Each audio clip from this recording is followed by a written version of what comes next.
escuchar tu voz. Seguir el latido de tu corazón, que cambia lo que soy. Las veces que fallé, aun cuando yo dudé, no me faltó tu amor, me abraza tu perdón. Las veces que fallé, vas redimiéndome, no dejo de cantar.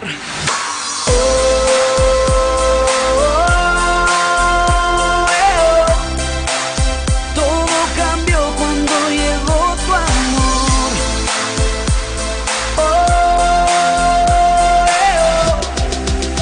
Todo nuevo gracias a tu amor.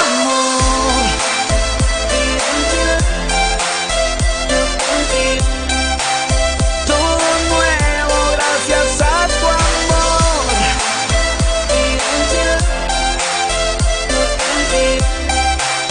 Todo nuevo gracias a tu amor.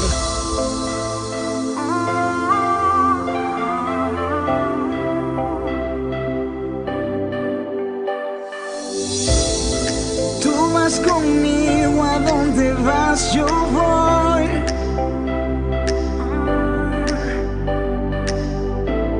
Con gracia me llama tu dulce voz, que cambia lo que soy.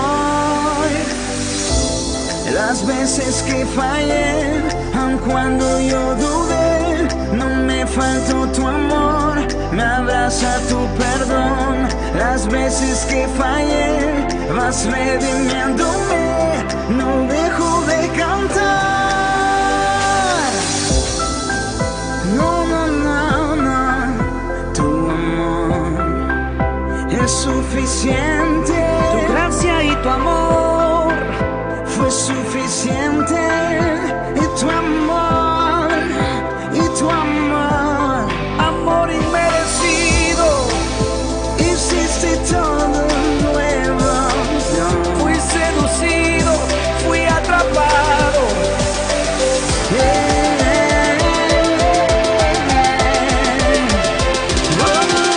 Todo nuevo gracias a tu amor.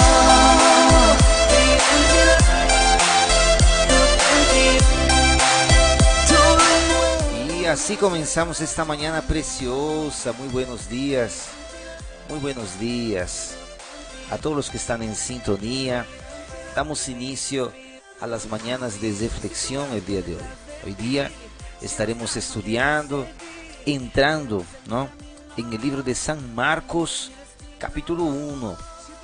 Y les invitamos a todos que podamos refletir en este texto, que con seguridad tiene aspectos muy lindos para poder enseñarnos y para poder mostrarnos el día de hoy. Vamos a ir al texto de hoy día y muy buenos días a todos los que están con nosotros en esta mañana preciosa. Vamos a hacer una oración para poder comenzar. Señor Jesús, Dios querido, Dios amado, el día de hoy te pedimos que puedas hablar con cada uno de nosotros a través del texto que vamos a estar estudiando hoy día. Te pido, Señor, que nos enseñes, que nos hables, que nos fortalezcas, que nos muestres lo que tenemos que aprender sobre este texto tan maravilloso, que nos puedas dar fuerza para poder entender, Señor, tu palabra el día de hoy. Habla conmigo y habla con tus hijos, Señor, en esta mañana preciosa. Habla con nosotros, fortalécenos, cuídanos, Señor, renuévanos, Señor amado, y que tú seas glorificado cada día. Es lo que te pido en esta mañana preciosa, en el nombre de Jesús. Es lo que te rogamos, Señor, que hables con cada uno de tus hijos. En el nombre de Jesús. Amén, amén y amén. Vamos a dar inicio entonces, mis queridos hermanos, encima de este lindo texto el día de hoy, y estaremos continuando estas explicaciones dentro ahora del libro de Marcos. Vamos ahí. La cámara creo que no está activa, ¿no? Vamos a activarlo ahí.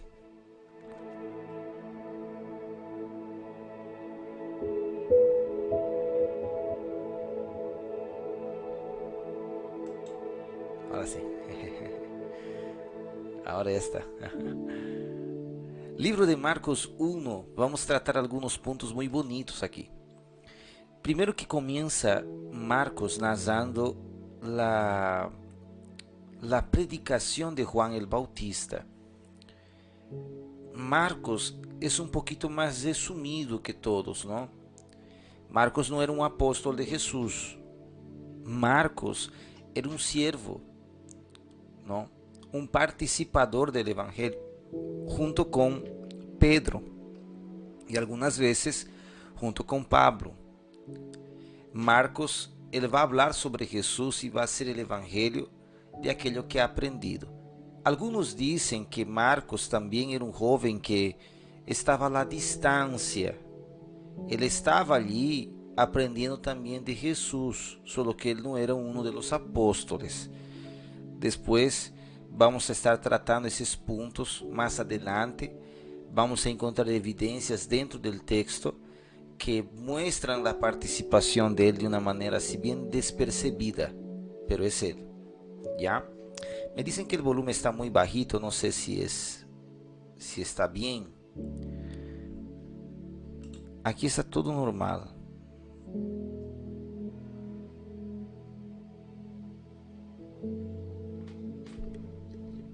Tal vez es esto, no sé. Ahora sí. Entonces, vamos a encontrar más adelante tal vez algunas evidencias de quién es Marcos. ¿Ya? Hoy día vamos a observar bastante el contenido que Marcos tiene para darnos. Y este contenido es un contenido extraordinario porque él trata de una forma más resumida, va a ser 16 capítulos, que él va a tratar sobre Jesús. Recordad que Mateus tenía 28 capítulos, ahora vamos a estudiar Marcos, que solo tiene 16 capítulos. O sea que prácticamente en 3 semanas ahí nosotros vamos a acabar de estudiar este libro. ¿Ya? Ya lo he aumentado el volumen, no sé si está mejor o si yo estoy hablando muy bajo, tal vez, no sé. Ok, vamos a dar inicio. En el principio del Evangelio de Jesucristo, Hijo de Dios, y este es muy importante, mira.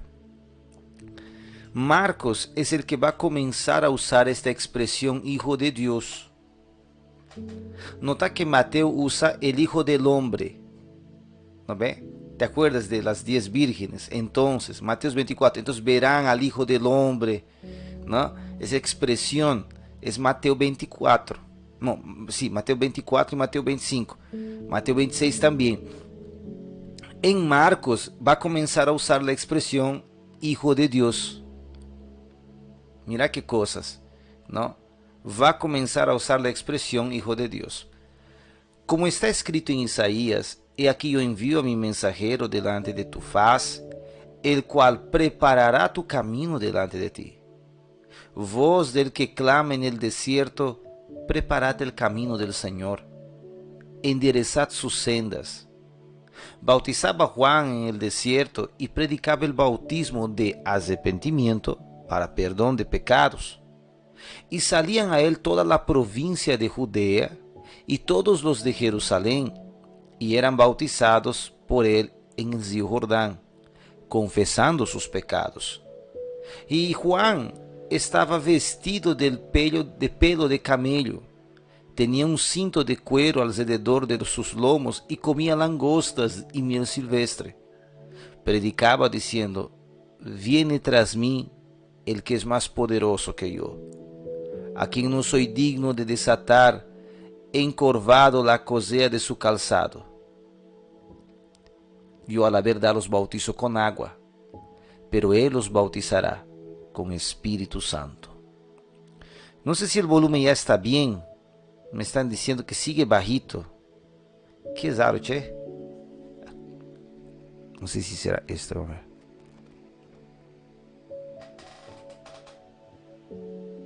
Ya.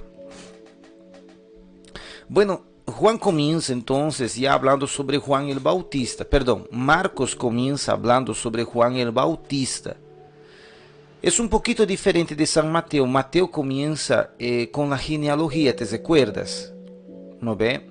Él comienza con la genealogía, comienza con la historia de María y José, y después va a venir en el capítulo 3 la historia de Juan Bautista.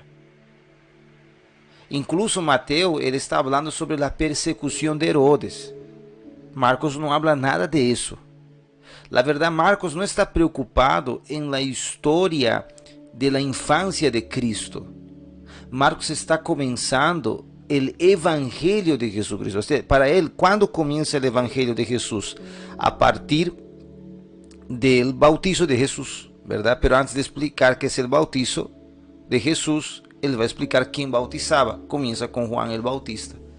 Entonces nota que Marcos comienza directo con el asunto más importante, se diría, en relación a lo que se trata del Evangelio.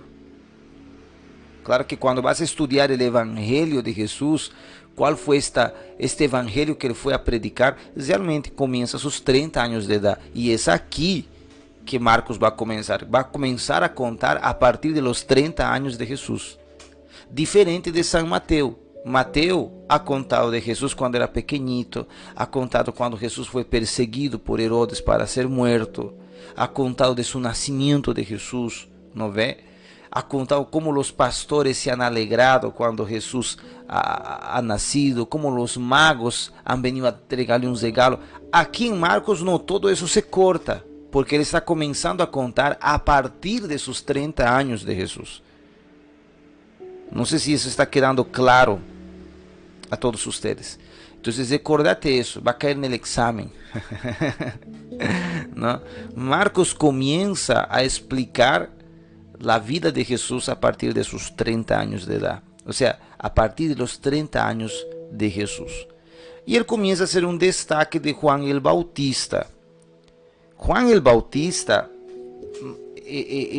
aquí notas que todo, tanto San Mateo como Marco, eles están trayendo la evidencia, siempre la evidencia. ¿Cuál es la evidencia? El versículo 2 y el versículo 3 que dice, como está escrito en Isaías el profeta, mira, como está escrito.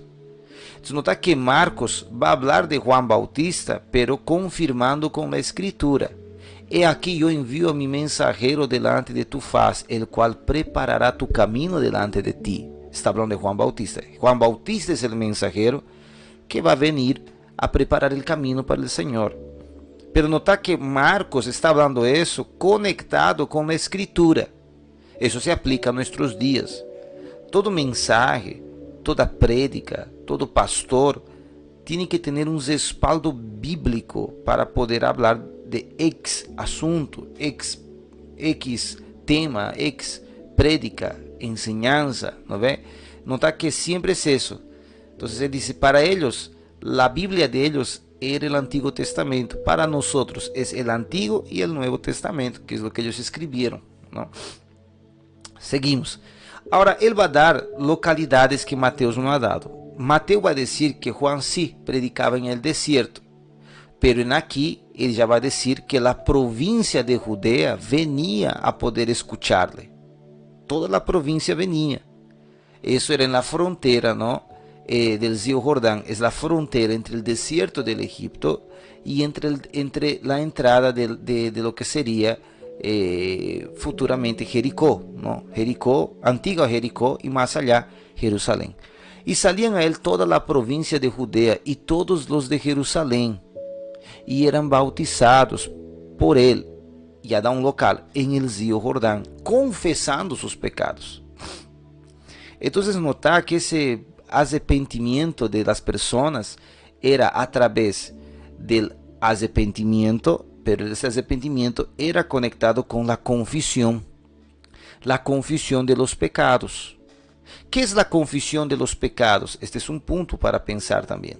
La confesión de los pecados es hablar lo que uno ha hecho y pedir perdón a Dios por lo que uno ha hecho. En este caso, hablaban con Juan Bautista, representante figurativo de un sacerdote. Y no te olvides que Juan el Bautista Él era un sacerdote, él era un levita.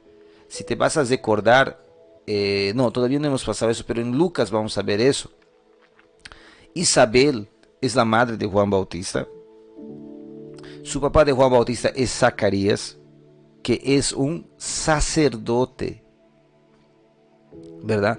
Entonces, como Juan Bautista hacía parte del grupo de los esenios, yo les he explicado eso cuando hemos estudiado Mateos, los esenios era un grupo que salió del grupo de los levitas, de los fariseos, salió de este grupo porque ha dicho, estas personas son muy refinadas y el evangelio no es ese. La palabra, la Torá no es esta. No es lo que la palabra nos ordena. Vámonos al desierto a ayunar y vivir solo de la fe. Juan Bautista estaba en este grupo y justamente este grupo se vestía así, era como Juan predicaba así, era una especie de un sacerdote, ¿verdad? Entonces Juan está en el desierto, él está predicando y dice, y salían de toda la provincia de Judea, eran bautizados. Nuevamente es recalcar ese punto del bautizo. El bautizo que él está hablando es un bautizo de inmersión. Ya vamos a ver aquí con Jesús eso. Agasaban al que se iba a bautizar, lo ponían sobre las aguas y lo levantaban. Ese es el bautizo. Eso era públicamente. Y es allí donde él pedía perdón. Y pedía perdón de sus pecados y los confesaba. Y era perdonado. Y sigue. Y Juan era vestido. Aquí ya da unos detalles sobre él, como él era un hombre del desierto. Mira. Él era vestido del pelo de camello y tenía un cinto de cuero alrededor de sus lomos y comía langostas y miel silvestre. Mira qué interesante. Esa historia de piel de camello nos recuerda mucho a Elías, porque Elías también era más o menos vestido así. Elías era así, ¿no? Entonces notas que Juan Bautista en Marcos está más igualado a Elías. Para nosotros, Elías es Juan Bautista. O sea, no exactamente el Elías encarnado, pero es el Elías simbólico, el que predicaba, el que enfrentaba a reyes. Elías también enfrentó reyes, Juan Bautista también enfrentó reyes. Elías de cierta manera se escondió en su caverna. Juan Bautista tuvo dudas de Jesús dentro de su cárcel, en su caverna, ¿verdad? Elías tenía una palabra dura y fuerte. Juan Bautista también, su palabra era dura y fuerte, ¿verdad? Y por increíble que parezca, ambos predicaban por la misma región. ¿Ya? Seguimos. Entonces nota que este Juan Bautista, él es de piel de camello. Imagínate cómo es su ropa de él, el olor, ¿no? Ese comer langostas y miel, el miel silvestre, hermanos, es un miel amargo, ¿no? Y él comía eso juntamente con langostas. Las langostas serían los saltamontes, ¿no? Es lo que él comía, es lo único que había en el desierto, esa era su alimentación.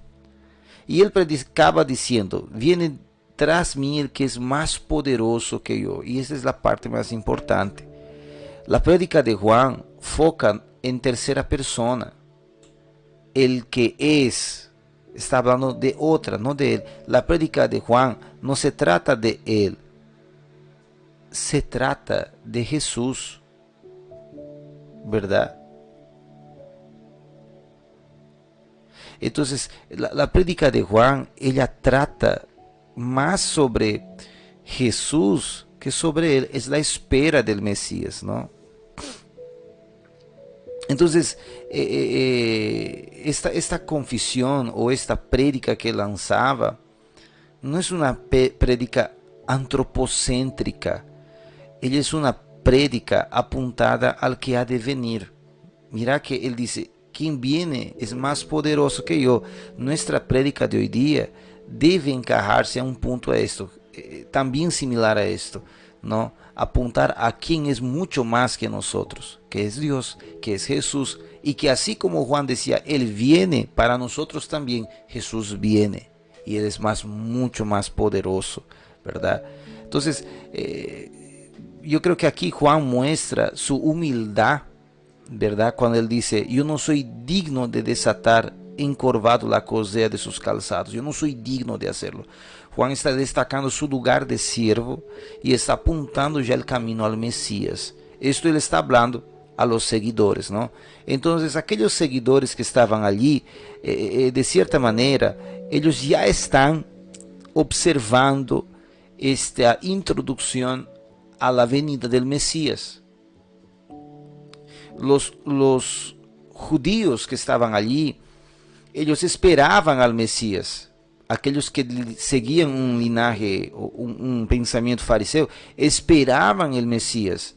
Juan Bautista está diciendo, mira, el Mesías ya se acerca. El Mesías ya está entre nosotros. Él era tipo el precursor, ¿no? El que está introduciendo el camino al Mesías, está preparando, ¿sabía? Entréguense, bautícense, porque el Mesías está cerca, ¿no? Eso es lo importante aquí, ¿ya? Aconteció que en aquellos días, versículo 9, que Jesús vino a Nazaret de Galilea y fue bautizado por Juan en el Jordán. Y luego, cuando subía del agua, vio abrirse los cielos y el Espíritu como paloma que descendía sobre él. Aquí nuevamente apuntamos un poco sobre esta idea del bautizo. Entonces nota que dice y subía del agua. Cuando subía del agua da a entender que obviamente estaba abajo del agua. Es por eso que las asambleas de Dios, más que todo, ellas creen en el bautizo por inmersión, por esta expresión, subía del agua. Entonces, no por aspersión, que sería colocar el agua por cimita, ¿no? No, es inmersión. Entonces la persona cree que tiene que pasar por todo el agua y ahí está siendo bautizada. Es un asunto técnico así, mas es un punto donde nosotros creemos que el bautizo debe ser por inmersión. Entonces en ese momento se vio abrir los cielos. Eso también Mateo va a resaltar. Y el Espíritu como paloma descendía sobre él. Y vino una voz del cielo que decía: tú eres mi Hijo amado, en ti tengo complacencia. Entonces, ¿qué entendemos aquí?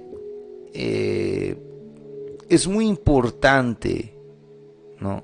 Es muy importante que nosotros entendamos que el bautizo de Jesús es una figura también muy importante en Marcos. Nota que los tres evangelios van a hablar del bautizo, tanto Marcos, tanto Mateo, tanto Lucas. Eso lo vamos a ver en Lucas después.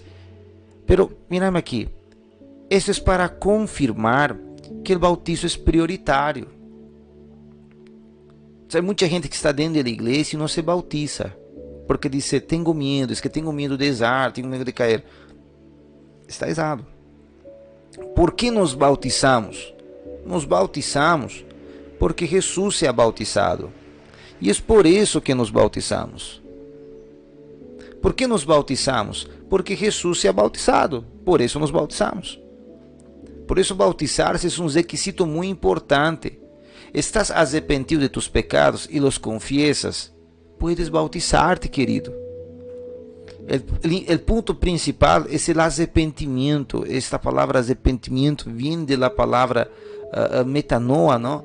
Cambio de dirección, cambio de pensamiento. Si estás realmente arrepentido, puedes bautizarte. Otra cosa es que te quieras bautizar, pero no te has arrepentido de las cosas que has hecho. ¿No ve? Entonces Jesús, él fue bautizado. Y nota que Marcos, él trata eso de una forma mucho más resumida, ¿verdad? Muchos preguntan: ¿cuál es el bautizo? ¿Estará bien del sacerdote de la iglesia católica o de un pastor de la iglesia cristiana?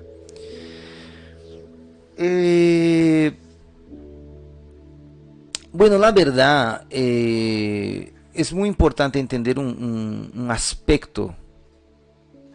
Tal vez es bueno entender esto. La idea del bautizo es que el bautizo él sea un símbolo de seguir a Jesús. Jesús va a decir en el final del Evangelio de Marcos: bautizándolos en nombre del Padre, del Hijo y del Espíritu Santo.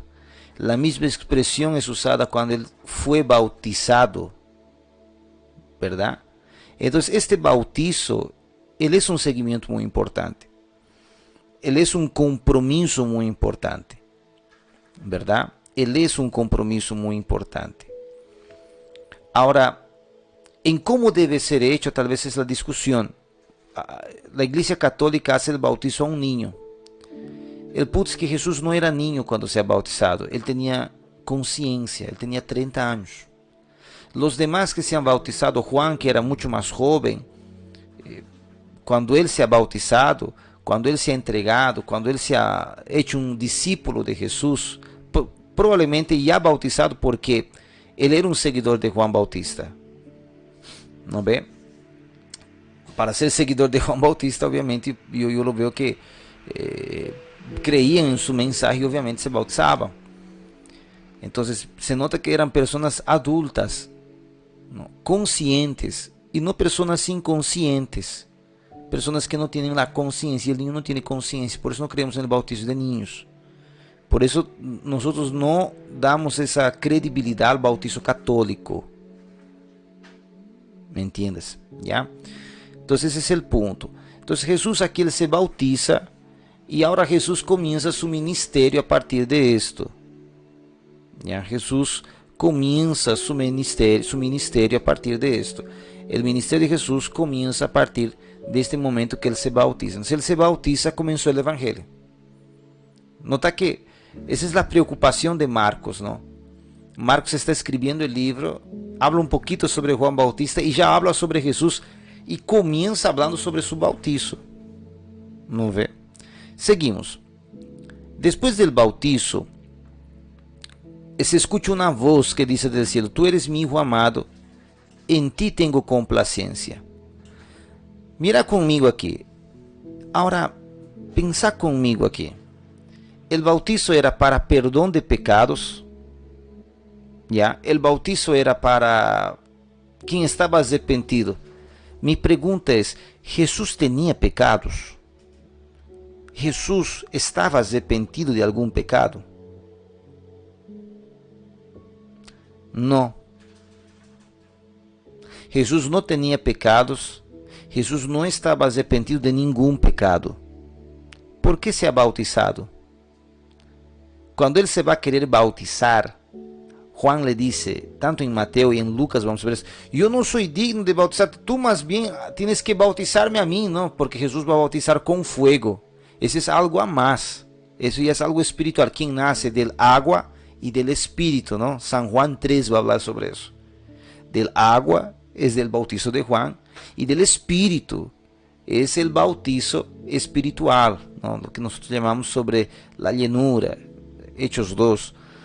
Entonces nota que ese bautizo aquí, ¿para qué lo ha hecho? Debemos ser sus imitadores. ¿Cómo seguir? Si Jesús no ha hecho, yo no hago. Jesús ha hecho, yo tengo que hacerlo. Nos bautizamos porque Jesús se ha bautizado y acabó, no hay otro, ¿verdad? El bautizo es importante porque Cristo se ha bautizado. Si no fuera importante, Él no lo hubiera hecho. Si Él, que no era pecador, se ha bautizado, cuanto más yo, que soy un grande pecador, ¿no? Entonces el bautizo es muy importante. Seguimos el texto. Jesús principia su ministerio. Vamos a ver. Después que fue encarcelado Juan, Jesús vino a Galilea predicando el evangelio del reino de Dios y diciendo: el tiempo se ha cumplido, se ha acercado, arrepentíos y creed en el evangelio. Ahora vas a observar que esta palabra también va a ser muy común en San Marcos, el reino de Dios. Recordate de eso. Recordate de este punto aquí, mira, el Hijo de Dios, que va a ser muy común en este libro. Y recordate de esta expresión también, el reino de Dios, ¿no? El reino de Dios. Ese también va a ser muy común en el texto. Tenemos que recordarnos de él, ¿ya? Bueno, Jesús comienza a predicar por la Galilea. Es justamente el lugar donde está el mar de la Galilea. Está un poquito más adelante, o un poquito más atrás, sí, más adelante del río Jordán, ¿verdad? Un poquito más atrás del río Jordán, perdón. Entonces el mar de la Galilea, no es bien un mar, mar no es. O sea, ¿qué es el mar de la Galilea? El mar de la Galilea es como el lago Titicaca. Es un lago enorme. ¿Ya? Ese lago enorme, ¿el qué es? Él es un resultado de las colinas, ¿no? Del Monte Hermón. El Monte Hermón tiene un nevado que se desite. Y que este monte, cuando se desite ese nevado, ha formado con el tiempo el mar de la Galilea, o en algunas traducciones, el lago de la Galilea. ¿Ya? Ese lago de la Galilea va a dar una salida al río Jordán, y el río Jordán va a salir al Mar Muerto. ¿Entiendes? Ese lago es grande, es un lago enorme, ¿ya? Y él es un resultado del Monte Hermón. Es bueno recordar que este lago también está cerca a la frontera, desde las fronteras del desierto de Egipto, como también con las fronteras de la Nueva Jericó, Antigua Jericó y también Jerusalén. ¿Ya? Vamos aquí a más continuaciones.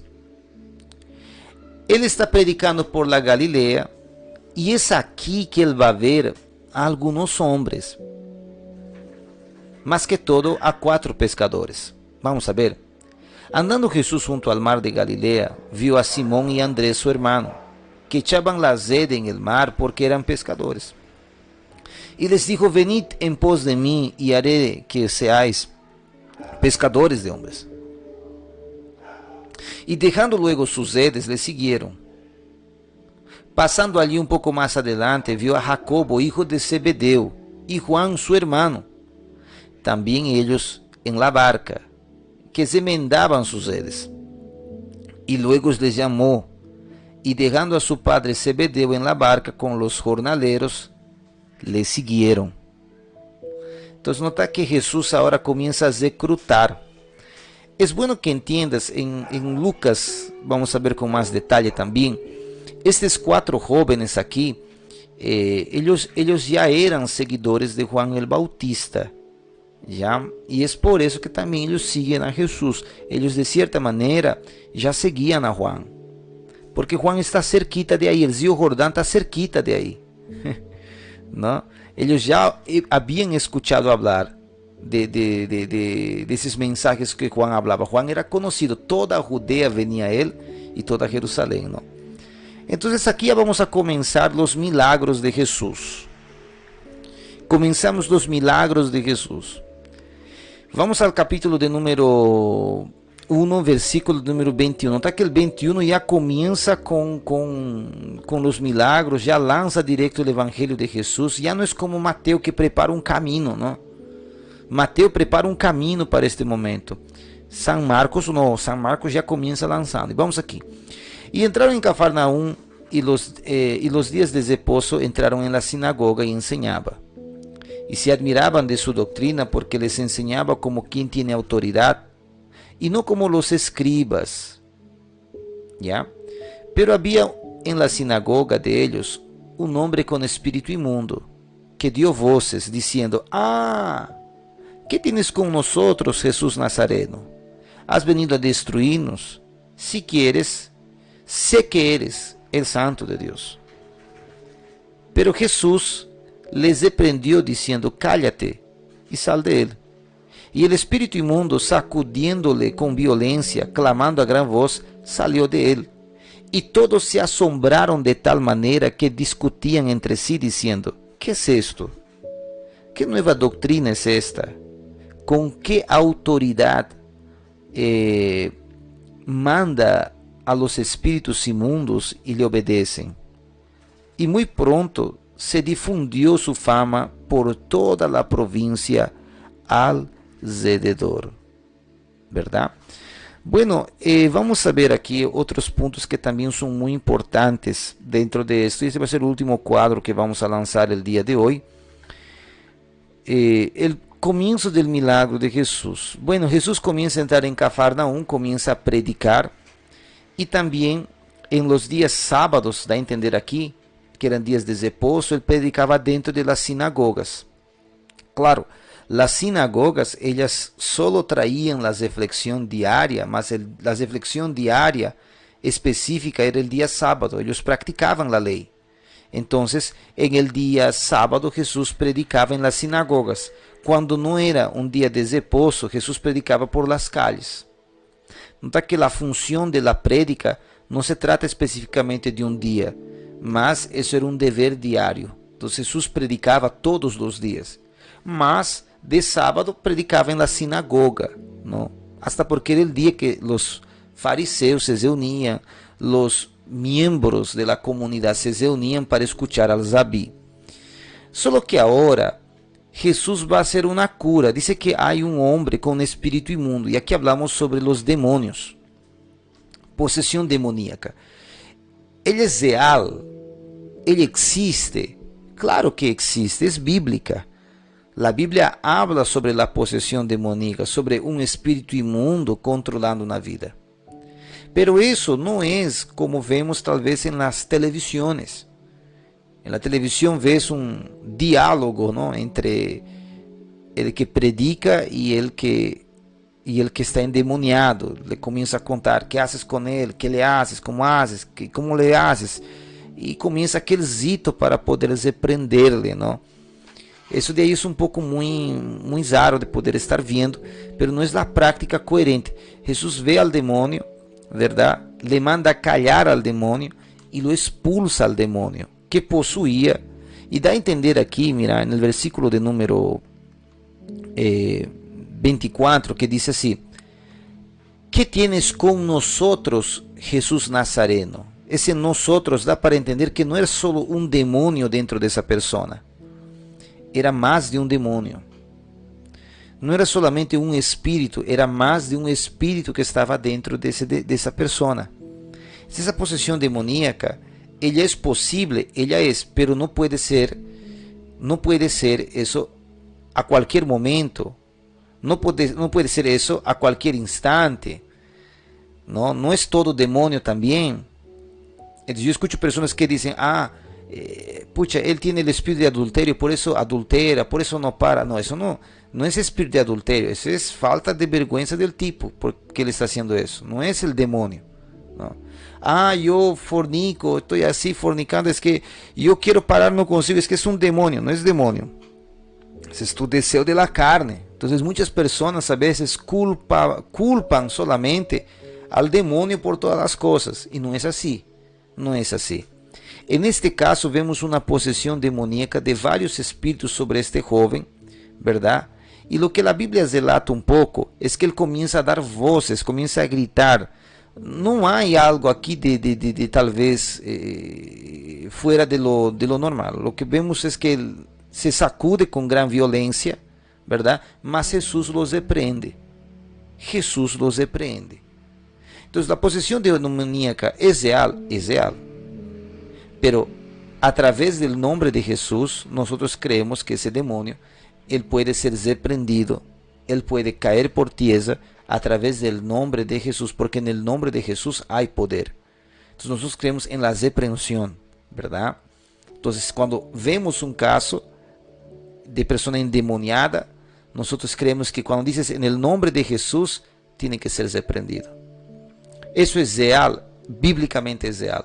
Lo que no es real es ese tipo de demonio que a veces ves ahí en las redes, ¿no? Esos tipos de movimientos que a veces parece más fingido que algo real. ¿Ya? Bueno, cuando él reprende a los demonios, todos se asombran, dice, ¿no? Porque nunca habían visto eso. Jesús era un hijo de carpintero. Entonces que vean él hablando lo que él ha hablado, predicar lo que él ha predicado, hacer lo que él estaba haciendo, esto es algo para pensar, ¿no? Es una situación para pensar, ¿no? Entonces muchas personas comienzan a divulgar este asunto. En esta época no había redes sociales, no había internet, pero en esta época de voz en voz comentaban en los comercios. Jesús estaba en un lugar estratégico que era la frontera prácticamente. Entonces en la frontera lo que iba y venía salía. Los que venían, salían, llevaban afuera, y los que venían llevaban adentro lo que han escuchado, lo que han visto. Nota que ese es el movimiento que hay en esta época. Jesús, dentro de Marcos, él comienza a traer entonces el milagro de poder libertar a alguien que estaba endemoniado. La segunda cosa es la cura a la mamá, a la suegra de Pedro, ¿verdad?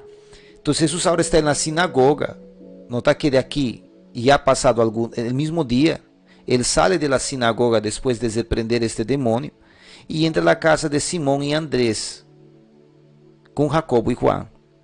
La suegra de Pedro estaba enferma, Jesús la cura y ella inmediatamente comenzó a servir al Señor. Este es un símbolo también del Evangelio. Somos curados para servir, ¿no? Ella fue curada y ya no más comenzó a servir. Que muchos de nosotros seamos así, que después de ser sanados por la palabra de Dios, gozamos para servirlo, pues ella fue curada y inmediatamente fue a servir al Señor. Que así nosotros podamos ser. Mis queridos hermanos, hoy día nos quedamos por aquí. Libro de San Marcos, capítulo 1, versículo 29. En esto nos quedamos hoy día. Bueno, voy a responder, tal vez creo que hay tres preguntas. ¿Cuál bautizo estaría bien? ¿De un sacerdote de la iglesia católica o de un pastor de la iglesia cristiana? Bueno, ambos van a defender su lado, ¿no? Ambos van a defender su lado, pero lo que nosotros podemos tomar en cuenta aquí es el formato en que Jesús se ha bautizado. Entonces, yo pienso que el bautizo católico, él no está tan coherente con la escritura, porque la verdad el bautizo católico está hasta supliendo la circuncisión. Jesús fue circuncidado, ¿no? Entonces tal vez para ellos la circuncisión tal vez sea el bautizo, ¿no? Entonces no estaría tan bien. Marcos 1 dice: en la verdad yo bautizo con agua, pero él os bautizará con Espíritu Santo. Y esto, pastor querido, dice, ¿no? Daniel Arequipa, no cambia nada. Nosotros creemos en el bautizo en agua como en el bautizo en el Espíritu Santo. Eso se cumple en Hechos 2. En Hechos 2 se cumple eso. No cambia nada. La Iglesia Asambleas de Dios, ella cree en el bautizo con el Espíritu Santo, bautizo en el Espíritu Santo. Nosotros creemos en eso. Mas también creemos en el bautizo en agua, porque si no el bautizo de Jesús sería en vano. Si eres de la línea que dice que no es necesario el bautizo, entonces ¿para qué Jesús se ha bautizado? Para adorno. ¿Para qué se ha bautizado? ¿No? Tal vez ahí sería la pregunta. En los 10 mandamientos dice: guardad el séptimo día, y Dios creó el cielo y la tierra en 6 días, y en el descansó. Y guardaremos el domingo, en inglés es día de sol. Gonzalo, ¿y eso qué tiene que ver con el punto que estamos tratando? No entendí, o sea, ese es otro asunto, ¿no? Mas no, creo que no tiene nada que ver con los puntos que estamos tratando ahorita, ¿verdad? No estamos nada. Y yo creo que esa pregunta ya he respondido no sé cuántas veces aquí sobre el día sábado y el día domingo. Buenos días, una pregunta: ¿las parejas que no están casados se pueden bautizar? No, no se puede bautizar. Sería mejor que se case primero, ¿verdad? No se puede bautizar a un niño porque ellos son inocentes y no tienen pecado. La verdad, todos nacen en el pecado. El instinto pecaminoso ya está en nosotros.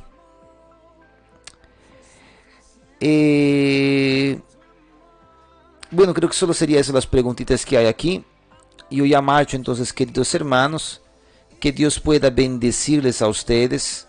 Nos vemos ahí el día de hoy a las 10 de la mañana. Les espero aquí. Estaremos dando continuidad al tema. Estaremos hablando sobre el tema. Va a ser legal hoy día. No salgas de sintonía. A las 10 de la mañana te espero aquí en la live PV. Un abrazo de oso y que la paz de Dios esté con todos ustedes. Pastor, yo me bauticé a los 16 por lo católico y sí o sí me tengo que bautizar.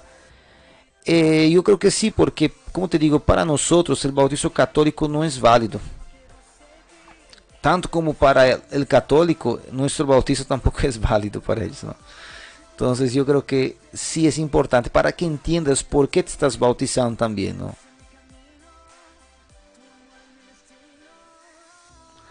Pastor, pero la pareja que no está casado también tiene la opción de bautizarse solos, ¿verdad? Solo o bien casado. No, si es solo, no puede estar concubinado, conviviendo con alguien. No puede. Porque si no está en pecado, aí não adianta bautizar-se. Porque se te vas a bautizar, no vas a poder tomar la Santa Cena. Sigue igual. Es mejor casarse, ¿no? Ese es el punto. Jesús fue circuncidado. Nosotros, ¿por qué no? Dice Néstor HP. Bueno, la verdad, Jesús no escogió ser circuncidado. Lo circuncidaron, ¿no? Sus papás lo han circuncidado. Jesús ha escogido ser bautizado. Diferente, ¿no? Diferente de la circuncisión. La circuncisión le hicieron, ¿verdad? Porque es el costumbre, ¿no? La ley de los judíos, ¿ya? El bautizo no era la ley de los judíos. Bueno, mis queridos, ya son las 8:35, ahora sí, yo marcho. Se cuidan y que la paz de Dios esté con todos ustedes. Hasta de aquí a poquitito. Toda mi vida quiero estar junto a ti, yo quiero amarte todos los días, te seguiré, tu amor es perfecto, nunca me falla, es para siempre, nunca se acaba.